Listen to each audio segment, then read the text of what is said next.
네, 하나하나 좀 살펴보도록 하겠습니다.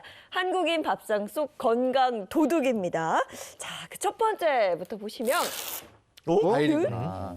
귤? 아니 귤이 왜요? 겨울에는 귤 까먹어야죠. 그러니까, 아니 어렸을 때는 과일도 많이 먹으라고 그러지만 네. 나이 들면 당 오른다고 과일 같은 것도 좀 삼가하라고 그러니까 그래서 나온 거 아니에요? 그래서 귤일까요? 이제 건강 도둑이라고 해놓고 사실 우리 상식적으로 귤이 너무 겨울철에는 필수 영양소이기도 해서 필요한 것 같은데 무슨 말일까 궁금하실 수도 있는데요. 제가 이 귤을 예로 든 이유는요. 이 귤을 이제 비타민이나 딴 거 다 빼고 이 귤은 단순 당이기 때문에 요 귤을 들고 나온 겁니다.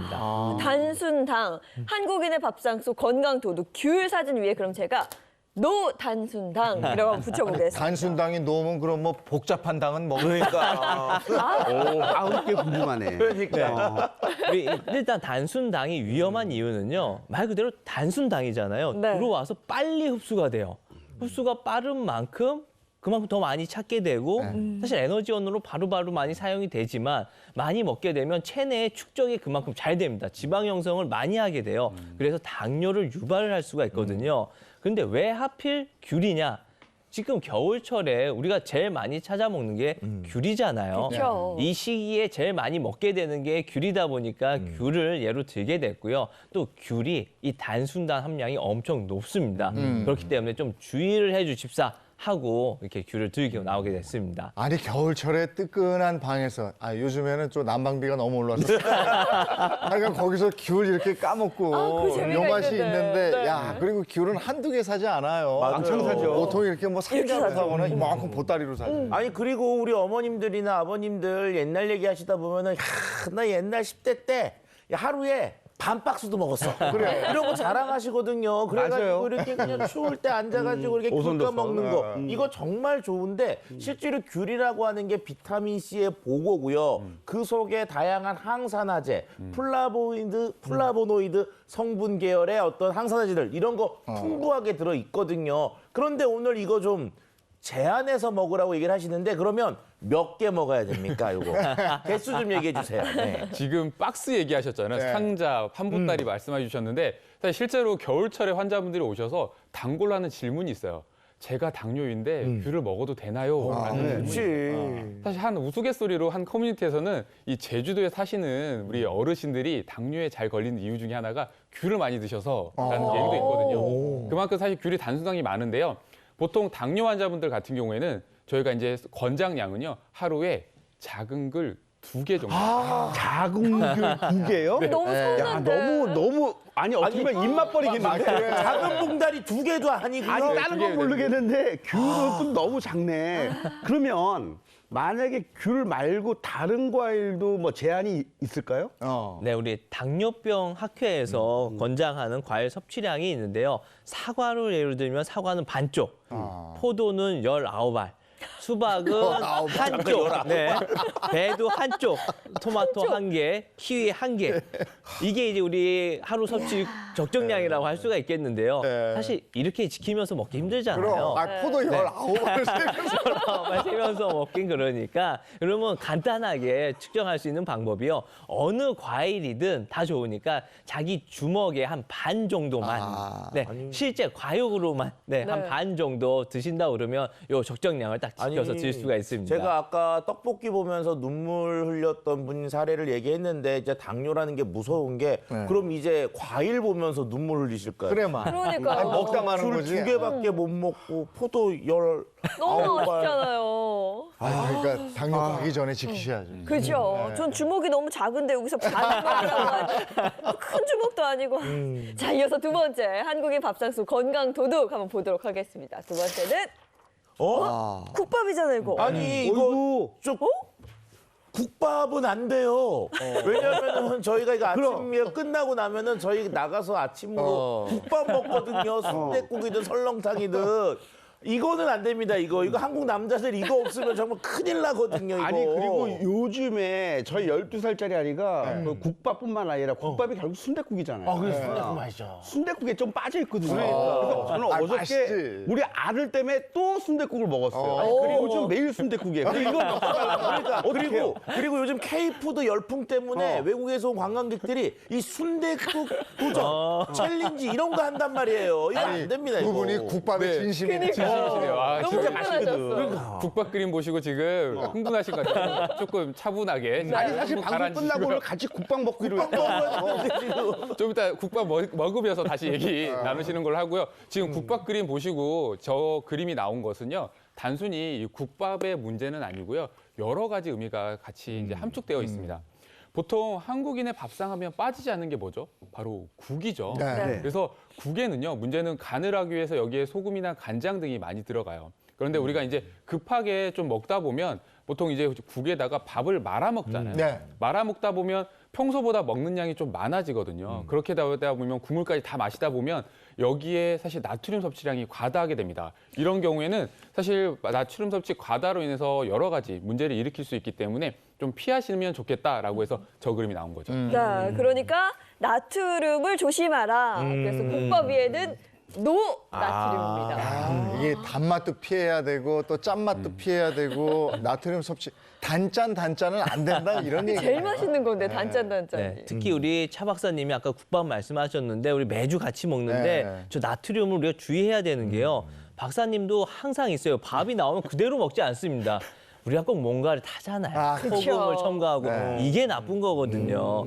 우리 특히 당뇨 환자분들은 혈액이 좀 끈적끈적하기 때문에 혈관 건강에 특히 더 주의를 해주셔야 되는데 나트륨을 과다하게 섭취를 하게 되면 삼투압 현상 때문에요. 혈관벽이 두꺼워지거나 그 압력이 높아져서 고혈압을 조금 더 쉽게 유발을 할 수가 있습니다. 그렇기 때문에 국밥을 먹을 때도 좀 더 싱겁게 오히려 소금을 탄다기보다 물을 조금 더 타서 난다 그러면 우리가 건강하게 먹을 수 있지 않을까 싶습니다.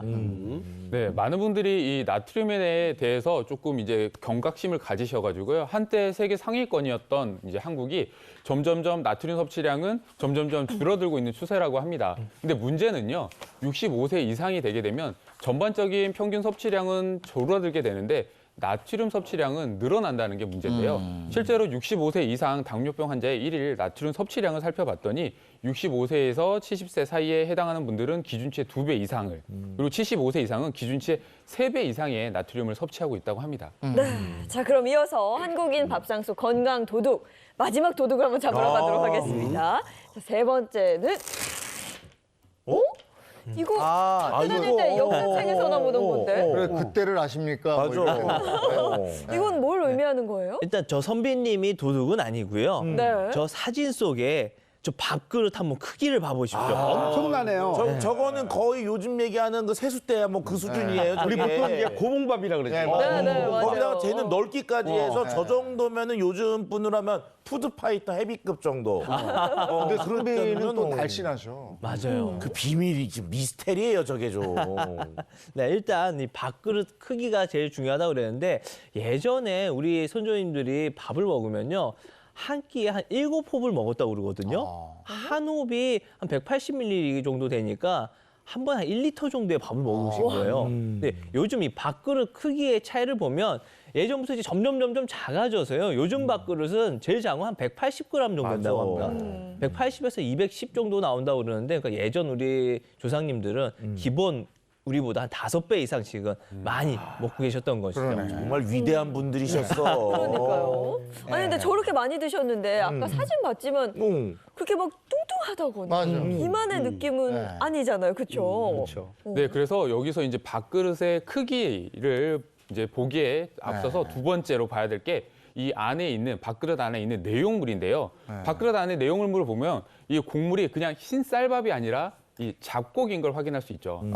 아무래도 뭐 흰쌀밥 저 때는 힘들었죠. 그렇죠. 오. 저건 지금 그럼 도정을 좀 살짝 해서 먹은 현미밥 뭐 이런 것들인가? 잡곡밥. 네. 네. 이 도전 기술이 전 이제서야 알았는데 이게 네. 일제 강점기 이후에 발전이 됐다고 하네요. 그래서 조선 시대에는 우리가 왕겨만 제거한 이 현미와 같은 곡물이나 감자, 고구마 같은 자연 그대로의 탄수화물 섭취가 많았다고 하는데 도전 기술이 발전하고 나서는 이제 쌀의 영양소보다는요 단순히 그 단맛만 느낄 수 있는 탄수화물의 섭취량이 늘어난 것입니다. 지금. 네. 아, 눈치챘습니다. 마지막 사진은 뭘 뜻하는지 알 것 같아요. 제가 한번 보여드릴게요.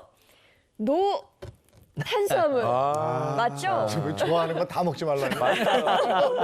야, 한국 사람들은 원래 밥심 이런 말 있었잖아요. 그래서 어떻게 보면 밥에 너무 집중하는 면이 있는데 이제는 조금 밥보다는 전체적인 식단에 대한 균형을 좀 생각하는 시간을 좀 우리가 가져야 되는 게 아닌가 이런 생각이 좀 드네요. 네, 맞습니다. 최근 개정된 이 보건복지부에서 발표한 한국인 영양소 섭취 현황에 따르면 영양소 섭취 기준에서 탄수화물은 전체 에너지 중에 55에서 65% 비율로 섭취하는 걸 권장을 하고 있는데 우리나라 50세 이상 중장년층의 평균 탄수화물 섭취 비율이 권장 비율을 이미 웃돌고 있다고 합니다. 그러니까 탄수화물을 통해서 총 에너지의 70% 이상을 섭취를 하게 되면 당뇨병이나 대사증후군 같은 건강 위험이 증가될 수 있으니까 주의가 필요합니다. 아니 그래서 오죽하면 탄수화물 중독이라는 말까지 맞아요. 있잖아요. 맞아요. 이광기 씨는 네. 어때요, 탄수화물? 아무래도 이제 저희도 이제 사극 촬영 같은 경우에는 네. 이제 시간과의 싸움이에요. 이제 그때는 사실 이제 우리가 이제 그 호일에 쌓이는 김밥들을 많이 갖더라고요. 차 안에서. 그게 또 수염이 달려 있기 때문에 그냥 입에다가 쑥쑥 밀기만 하면 돼요. 완전히 우리 그 가래떡 뽑듯이 가래떡은 나오잖아요. 우리는 그 떡을 아니 김밥을 입으로 그냥 밀어 넣습니다. 이제 그러다 보면은 어느덧 저희도 탄수화물에 중독이 되는 거예요. 그렇지, 그렇죠. 못 끊어요. 쉽지 그리고 않습니다. 우리 주식이 밥이잖아요. 그렇죠. 그리고 특히 쌀밥 많이 먹고. 근데 우리가 밥 먹은 다음에 또 후식으로 좀 드셔주시거든요. 그러니까 탄수화물에 그냥 무방비로 노출돼 있다고 봐도 될 것 같아요. 네, 그렇습니다. 이 가뜩이나 저희 주식이 쌀이잖아요. 쌀이 주식인 상태에서 사실 밥을 먹고 나서 그 뒤에 뭐 라면이나 과자나 뭐 초콜릿 같은 이런 탄수화물을 과다하게 섭취하다 보니까 우리 몸은 사실 점점점 탄수화물에 중독될 수밖에 없어요. 특히나 이런 정제된 탄수화물에 중독이 되게 되는데요. 문제는 이 정제된 탄수화물을 지속적으로 많이 섭취하게 되면 우리가 에너지원으로 쓰고 남은 이 포도당이 우리 몸에 지방으로 전환이 돼서 차곡차곡 쌓이게 되는데요. 이게 이제 비만을 유발하게 되고 이게 내장 사이사이 이제 끼어들면서 내장 비만을 유발하게 되는데 이것은 염증을 일으켜서 뭐 대사증후군이나 암의 위험 요소로도 작용하기 때문에 적정량의 섭취가 굉장히 중요하죠.